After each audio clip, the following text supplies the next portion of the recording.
or achieve harmony because it's impossible. We stop at the beginning of the transformation into socialism. I mean, I'm talking literally about kind of branch of communism, the small one, which is socialism, and we never move out of there. And now, of course, strange things started to happen because, communism theories were like, everybody should be equal. Well, there were some people who were more equal than the others, obviously, that's for sure. I mean, I'm not going to extend this subject. If you are interested, just read an animal farm book. And everything is written there, like all of different animal, different castes, and so on. Anyway, strange things started to happen, which people did not expect. For instance, people started to lose their properties slowly but surely. Imagine you have a house, you have an apartment, you have how the wood somewhere, and they said you can keep the house, but you have to give up apartment. You have to give up, the house, the woods, and I cannot imagine like how those people had to feel. Imagine you work hard to get something, you inherited something, and all of a sudden you lose it. I'm talking about this now, and I'm having literally the goosebumps. And so many people, they said, well, that's not what we expected, obviously. That's something which nobody told us. The many people, unfortunately, when it started and emigrate from the country, many people, unfortunately, committed suicide. They just couldn't stand the situation. I cannot really even imagine that. Then, of course, those who stayed had to obey. That means no turn to the left, no to the right. Just, follow the ideas of socialism. Now, what does it mean, follow the ideas of socialism? For instance, everybody had to work. You couldn't just say, okay, my husband is going to take care of the family and I'm going to dedicate my life to the education of the children, which is a lot of work. No. Everybody had to work. Maybe you're asking yourself, how on earth then you can have, unemployment zero? So they started to build the factories. I was talking about that those young people from the villages started to work there. They started to produce the nonsense items, let's say, started to export them to another Eastern European countries. And this way, long story short, they kept unemployment zero. So everybody had to work. Now, of course, there was this motivation factor missing because imagine you have three people, the same position. One is giving better performance, another one's don't at all. So nobody cared. Because there was this motivation factor missing, and they said, well, you are pretending that you are paying us, we are pretending that we are working. I mean, you could choose where would you like to work. I mean, soon you started to study, you passed the entrance exams, and then, of course, you started to work, started to study either vocational school or college or business academy, whatever. You already knew after 1 year where you lived to work. Because all those schools, of course, they were in connection with all those factories and companies. My parents, for instance, they knew right away after university where they are going to work. And, it was not kind of guarantee. So you started to work in a certain position that you will stay in this position until you get retired. I mean, there was this, nowadays they said, you need to grow, you need to change the position, you need to work on yourself. But then it was like this. It rarely happens. I mean, in case you have collections, would push you a little bit up. Other than that, actually, the people will stay in the same position, in the same companies until they will retire. I mean, I can only imagine that. And yeah, and then those people who stay with him, they didn't have a problem because, my parents, as they were, for instance, born in socialism already, they wrote, that's fine. And everybody does the same. So we did the same thing. I mean, this is very informal talk. So whatever customer I'm going to share with you, don't worry. I mean, down in the structure, people will be here forever. For instance, the churches. Yeah, churches, they were allowed. People could practice religion, especially in the villages, but not everybody could. So those people who were considered like highly educated, that means teachers, managers, lawyers, doctors, they were not allowed to go to the church because they were afraid soon they close the door during the service, they might reverse some protests and so on against the system. So they were literally, those family members really in front of the church on Sunday morning, think like who's coming out. And there will be somebody who should not be there. This person could have a big problem. I remember the story because my parents, my dad, teacher, retired now, Slovak language ethic, at the same time in military service, so in a military academy. My mom, an accountant in a huge company. And although they came from the villages, they had a religious background, forget about the church, obviously. So I remember I was 7 years old, and my mom, she drove me like 300 miles to Eastern Slovakia to get me baptism and the confirmation and all that. Yeah. And nobody was supposed to know about this. I just remember she said, don't talk about this with your friends, with your classmates, with anybody, because, it might be a problem. And I was, yeah, I did this, was just so about. And I was a good boy, and you could say. And so I did not talk about it. And now I know why. Because of this reason, if somebody would find out that my mom, she did temple this, my father could go easily to the jail. But this did not happen, of course. Regarding the spy numbers, actually, because back then there wasn't anything like Google and so on. There were those KGB, those spy members, who were basically reporting on everybody. I mean, it could be your neighbor, it could be your friend, it could be your family member, yes. It could be your classmate, parent, whoever, I was always so naive because, all those apartments that were built in socialism, they have very thin walls. And I thought, it's maybe quantity instead of quality because they need it for the young people. Oh, I was wrong. It was on purpose because you could easily hear the conversation in the next apartment. You could easily hear which channel are they watching, which radio station they are listening to, which kind of meals are they cooking. So in case there was a suspicious spice in the meal already, that was a problem. So that was the reason behind. Think of the apartments, by the way. And as soon you got married in that system, you would have an apartment from the state. It would be never yours. So no rights for the children and so on. But once you would go to another end of the rainbow, they will just pass it to somebody else. So that's how it was. Yeah, it's quite interesting. I mean, you would not think about this, before because you just live with him. So, I mean, don't get me wrong. This is not a complaining management or something. This is a part of the history. I mean, I never suffered in my channel because usually after the talk, then people are coming to me like, oh, poor little Mari, poor little kids there, poor little everybody. No, I mean, we never suffer. We never had to queue the line at 3 in the morning in the shop in order to get the fresh food or fresh meat. We had it. I mean, it wasn't like overloaded and so many options, but we did. So I have to say, and this was a real statement, I did very good. And because I didn't know anything else. And everybody around me was today, so you don't know what you don't know. Once you live in the battle or in the show, not to study. So it was really, really quite interesting era. Regarding those KGBs, by the way, of Stein, and there's one more thing.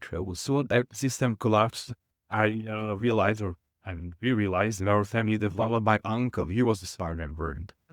And nobody knew about, so obviously, eh? And then he just revealed as a big surprise what came out of the cake when he's a perfect pilot. And everybody was like really surprised because usually, to be a spy member, you either apply for it, which not so many people did, maybe, or you do something bad, and then, you just go to the jail, you just work for us. So I don't know what he did. He didn't say anything about it, actually. He just ended the conversation there. Now he's a lawyer. I know, right? And I don't like him so much. He's not the most vocal in the human family. Yeah. I don't know if we call him evil like about it. We don't like him so much, but he is a bit alive. Actually, got a family. I mean, they're very nice. So yeah, he was also part of this situation. It's quite interesting. There was a lady, and by the way, who an American lady, I think 10 years ago, who also shared a story. She said, yeah, it's true because she went then to visit her Russian friend in Moscow. And every time that they wanted to talk, they always went out because of those thin walls, yeah? So they were sitting in the park, looking about how the world's going by and so on. And after 2 days, they realized there's a person sitting right next to them on the bed. And the American lady, she's asking her Russian for like, who is that? And they said well, somebody already reported to the airport that you're here. But they sent somebody to lead them to us. And she said, oh, well, that's why actually when I did my sightseeing tour in Moscow, I came back to the hotel and all my personal belongings were outside that. They were checking everything, the drawers and so on. So it's quite interesting information, isn't it? Okay, one thing was, of course, those people who were adults, they had to join the party. They said, you must join the party. In case you don't join the party, you might have problems. If there's a join the party, you'll have advantages. Well, I was discussing with my father or so many times, like, which kind of advantages? Well, probably they just left you alone. Yeah, that was the biggest advantage. Now the question is maybe what would happen to those people who did not join the party? If you would not join the party, you would not, for instance, you would study to be a teacher, to be a doctor. If you would not join the party, you would not work as a teacher or doctor. You would work in the factory, let's say 24/7 until you will change your mind. But really, people don't twice, yeah, what to do. Of course, I mean, if you will not have a right, and you will be just to say your own opinions in the public. Because somebody could report you, and then, of course, you might have a big problem. I mean, one thing were the adults, enjoy the party during this transformation, but they had to start to educate the children that way. Kind of brainwashing, you don't want, just to make sure, like, soon they get a degree, they automatically join the party, and they are stepped this way. I'm talking about the mindset. So that's where my story begins. I was in the first grade of elementary school, and after 3 months studying, the teacher said, "Dear kids, next day come to and be dressed like this with a light blue shirt and with a navy pant." The girls, of course, they had skirts because you are going to become a union member. That means we had to learn some songs about the beautiful socialistic system. You had to learn some poem, and then went to the big monument, and then we had to do a recitation together, mutual recitation.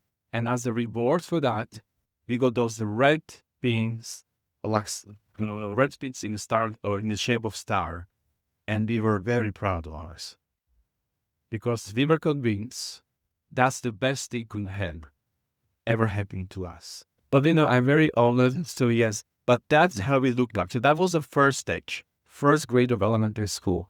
Now the second stage will be to become a pioneers. That was in the third grade of elementary school.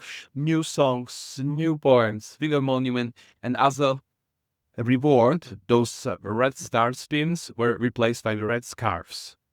I mean, each Eastern European country had different colors. I remember, like, former USSR, they had an orange. Eastern Germany, they had the blue ones. We had a red one. And we were wearing them for special occasions in the school, when we went for the manifestation in the 1st of May on the street. And again, we're so proud of ourselves. And then the third stage would be the young adults from the age of 14 until you will get your degree before you start working, sure. And you will be the union member. Those guys, they were in charge of the sparks, of the pioneers. They took them to the pioneer camps, hiking, skiing, just to make sure everybody's following the idea. Yeah. I mean, I never achieved this one. I stopped in here. And once everything this is done, you're so kind of brainwashed that I remember when socialism collapsed in 1989, my first code and the biggest disappointment was, I'm not going to become a union. I was so disappointed. Of course, I didn't understand, obviously, because as I said, they brainwash a little bit too much, like really, like this is the best thing ever. And that's the way we felt them. Yeah. And of course, imagine you go through all this, there was like 100% chance everyone's going to join the party, obviously. Yeah. Thinking of the school and school system, they were always taught we have the best school system in the world. And they believe that. And then 20 years ago, when I started to work for Viking, a big awakening was coming. In Amsterdam, doing the Dutch cruises, I was the receptionist. It was a lady, she came married, which was okay, just to tell me, how can I get to the Anne Frank's house? And I look at her, and I was like, who is Anne Frank? I don't know, right? I mean, you should see that lady's face, obviously, nobody knew. My friends didn't know. My father was a teacher, didn't know. Now we know, of course, yeah. But back then they realized we completely miss, and that's the history, which kind of makes sense. Yeah? But we were really, really, really somewhere else, and thank God to Viking. And there's so much now. It was really. I mean, my friends, I do have friends who are working in the supermarket, lawyers, teachers. They don't know, so we used to party a lot in that. We are kind of more decent, yeah, middle-aged gentlemen, all of us, and ladies. And so what we do is we go for dinner, and before like an official part, we just, they always give us a 10 minutes history of something. So we talk about Anne Frank diary book. We talk about Ludwig II. We talk about World War II, the trial in Nuremberg, on all the subject. We talk about Operation Market Garden, which was the bridge too far in the Netherlands and so on. And they're pretty amazed. And then we are wondering, like, we did not know about these things at all. But now we do know this. My father, by the way, as I told you, he was a teacher in like 5 years ago. He got from his friend a book for birthday, and he said, I got this book, and I can't wait to read it. I said, what's the title then? And he said, Anne Frank's diary. So you really didn't know these kind of things. Also, for instance, historical lessons. I remember the textbooks. First page, World War One. Second page, World War II. So nothing can be clear. Not even thinking. Okay. You have them, of course. And then the third page was like how good it is that the World War II is over, which is true, and how good it is that the Red Army liberated us. It's one part which should not be mentioned about the other troops. Of course, it did not fit to the stand. Yes, for the people. People shouldn't know. Also, for instance, the languages. I remember we had to study Russian language, obviously, and that was compulsory. I was lucky enough to study German in the afternoon. So instead of choosing to play with my friends on the playground, I said, I need to stay in school. I kind of felt fascinated but just to learn something else on the Russian language. So I did study German language for like 10 years, and, but never English. English, it was rarely happened that somebody could speak English. So I wasn't an exception, so I never studied English. And then until I'm self-taught, I went to England. I think I was like 25 years old. So then I started to speak a little bit of English and so on. So basically, if somebody would tell me 20 years ago, and one day you are going to be talking about little life of yours with the native speakers, I will be, yeah, right. For them to speak English, well, never say never. The dreams do come true. It's the most important thing. Now, you're maybe asking yourself humor things because, don't get me wrong, it's not that we will, for instance, watching only Russian movies, in the cinemas or Polish or Hungarian. And from time to time, we had a chance to go to the movies and feel like Western movies, like, for instance, Eat the Extraterrestrial or Dirty Dancing. But when I was older, of course, or Ghostbusters and so on. And, back then you still remember probably some of you those big tape VHS players, and record player. Is that how we call it? Yes. So, not everybody could afford this. Yeah, only a couple of people. So I remember then, like some of my classmates, they had it. So after the classes, we watched all different kind of movies in a very bad quality. So we were very confused, of course. And sometimes even the people had the black and white TVs. It was even more confused. And then, of course, once everything was gone, people started to buy the like colorful TV. Sometimes you were very surprised. Like those people look completely different than like we actually imagine. Also, ladies and gentlemen, for instance, the cars. I don't know if you know, but like back then, of course, if you like to have a car, you had to take in advance and then actually wait for 4 years to get a car. And if you, heaven forbid, passed away, nobody would return the money. I mean, the ones of having members. And I always did those red Ferraris in my mind. I don't know, where did I get them? And all of a sudden, my dad says, like, next day, they're going to have a car. So I couldn't sleep the night before, but they were so excited.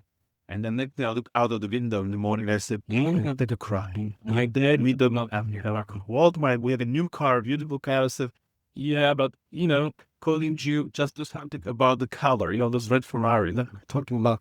And what's wrong with the color? I mean, nothing against the light blue color, my favorite on the clubs. But the car, says to me, it looked like a UFO or something, like a plane, And if that might be handy, it would get even worse. So take a look. The orange on the left or khaki. Yeah. I mean, believe it or not, everybody was praying not to get a pig. And the pig was no joke. And why I think they were just in fact making jokes. That's because, pig they use acid to do different shape of different colors, So sometimes have some leftovers. The buried outlet, then something bought. those cars, five of them in pink color. You can imagine those people's expression when they came to pick up the car.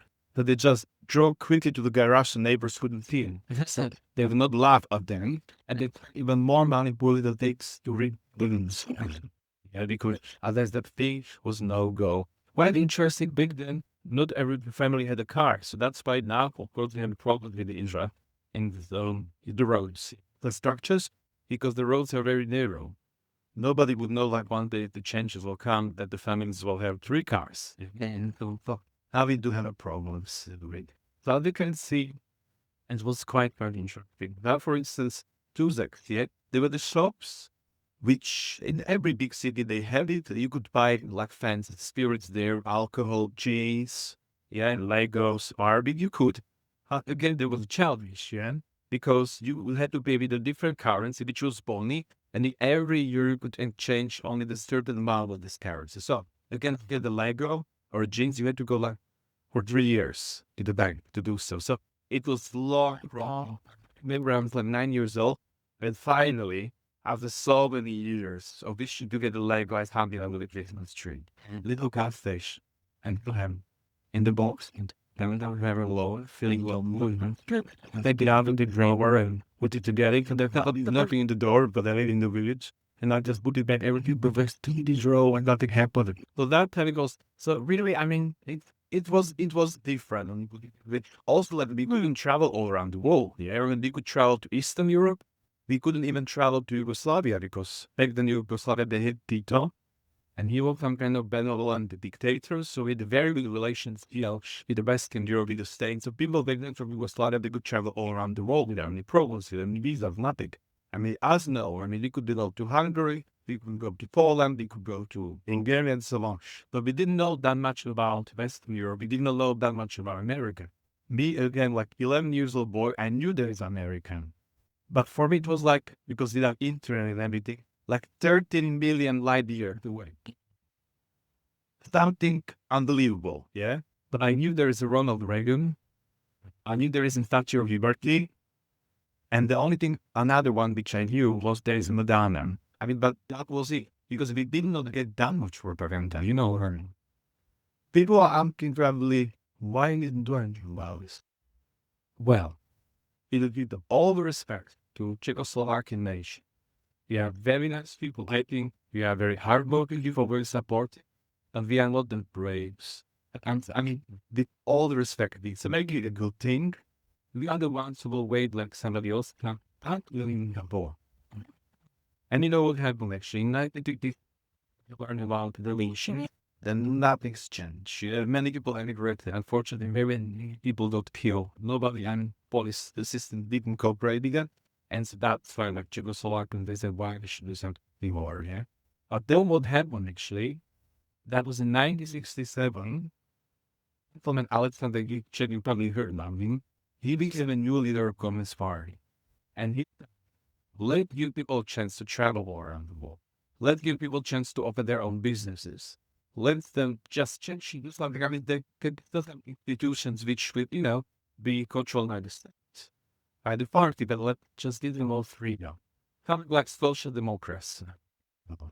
And people have to yes, it's good to have and everybody was excited. But in 1968, one album, 1 year later, more than 20,000 things in Czechoslovakia for Eastern Europe, for some kind of occupation, which means, in other words, call people down. Many people got so disappointed. Many people emigrated because usually like the business environment of that we don't understand one thing. When there is an iron curtain and so many policemen and customs all around the country, how you emigrate? As long as you didn't want to risk your life. Many people emigrated exactly for those 2 weeks when the tanks were there. Because all the police, all the customs on the border, they did cooperate. Then as long as you had the passport, as long as you had a place to go and so on, you could go for those 2 weeks. Then, when the time left, the borders were closed. And it went on until 1989. Now, just remember one thing, because I mean, what happened to this Alexander Dubček, he was of course put in the jail because all this politics did it. Then he was released, but he was an exile in Slovakia. But he couldn't have another political career anymore. He lived until the socialism collapsed, so he was still alive at the changes came. So that made him really, really happy to say. Now, of course, so what happened once the time collection? Bunch of young people in Prague started to, meet each other in the basement and go to what messages and, the broadcasted news from Western Europe, from the States. Just, to know what's going on. From time to time, they were called in the X, they were put in the jail, but then they were, released. So that's what they were doing. Why I'm saying that? Because although socialism continued until 1968, in 1989, the change came. And the source came from Poland and Eastern Germany. Students, artists, young people, they came on the street and they started to find the system. I think the sentence from Ronald Reagan is to go pretty much to tear that wall down helped a lot. And to sense that they got the courage. But they came on the streets, not the police did not necessarily cooperate with them. So many people unfortunately got killed. However, when the course came to Czechoslovakia in 1989, everybody started to cooperate. The president abdicated, and then of course people came on the streets. Then they sang the song, then they ring with the keys, and one day or 1 week till another, we changed from socialism to democracy. And when I was talking about this bunch of young people who were meeting in Prague in the basement, one of them became the first Democratic president, and it was Václav Havel. You heard about it probably. And those who are going to Prague, you are going to learn more about this history, also Prague Spree and so on. So basically, that's what happened in 1989. Nobody could kill in Czechoslovakia. That's why we call this event the Revolution. But now what happened? I was talking like unemployment was zero. The factories got closed. People lost their jobs. We didn't know how to find a new job because you automatically got a job after studying. And so from zero unemployment, we went up to 35%. And nobody knew what to do. It's like, is this really what we want? But those illusions were gone, and they're like, what's going to happen? Like, everyone was very disappointed. But then, of course, the world started to be open. People started to travel, learn how to run the businesses. And so we're risking the unemployment down to 7% it was in 2008. And of course, it was bigger because of the prices all around the world. But now I think it's also like 7%. In Bratislava, where I'm heading towards, it's zero. But towards, the eastern Slovakia goes up. But that's why many eastern Slovakias are working in Bratislava as well. Things started to change. For instance, all those people who lost the properties, all those property was given back to the people. And how come? They had the records. Thank God about it. Not all the Eastern European countries had, for instance, in Romania, they did not. So they asked the people what they think, like how much land they could have. But according to their reports, Romania should be like 3 times bigger. They did the work, but they figured out. So yes, of course, it wasn't the original owners who got the properties. It was their children, their grandchildren, and so on. But it was very, very nice gestures. And also, when I said, you got an apartment, which was never yours, but you could stay there.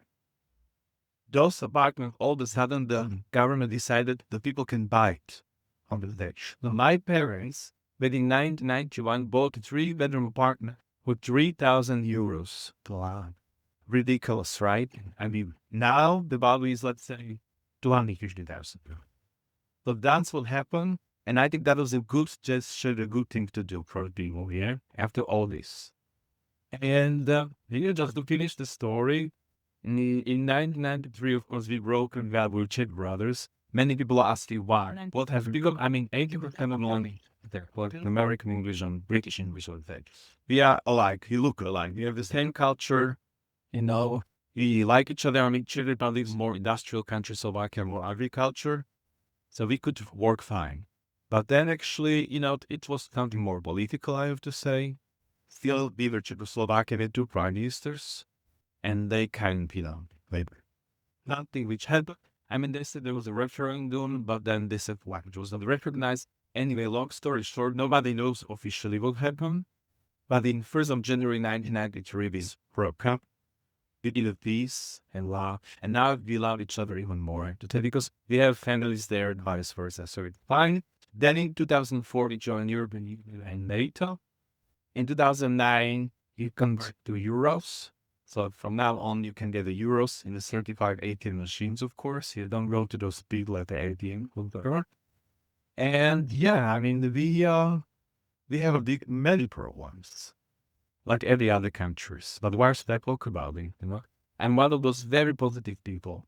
And I think I learned like this, you know? I always think like one day, everything's going to change. Maybe it's still with the children of our grandchildren. We have a different, point of views and, different lifestyle. Because the answer was there saying it takes like 3 generations to change people's mindsets.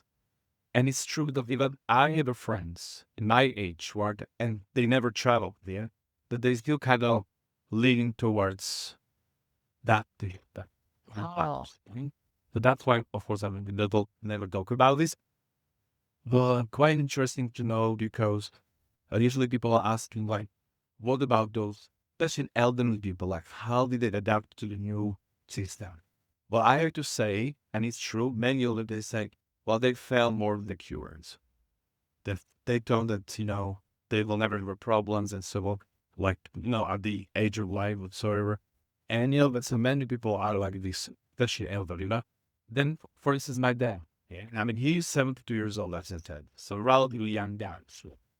And like, and he's watching the news every evening at 10 here. And we know in the news they have those of temptation, like this happened. No. Anyways, long story short, and I found out that watching him, especially when something's coming and he's mumbling to himself like, "Sessions." And I love my father to the more than that. I'm not going to fight. I'm not going to start this battle trying to convince him that because I cannot be. But for me, there's no better moment just to wake up in the morning, open the eyes. Oh, that's the very good start, and have an option and freedom to design my life the way I want. And that is, I think, with my case, the most precious thing in the world. Thank you.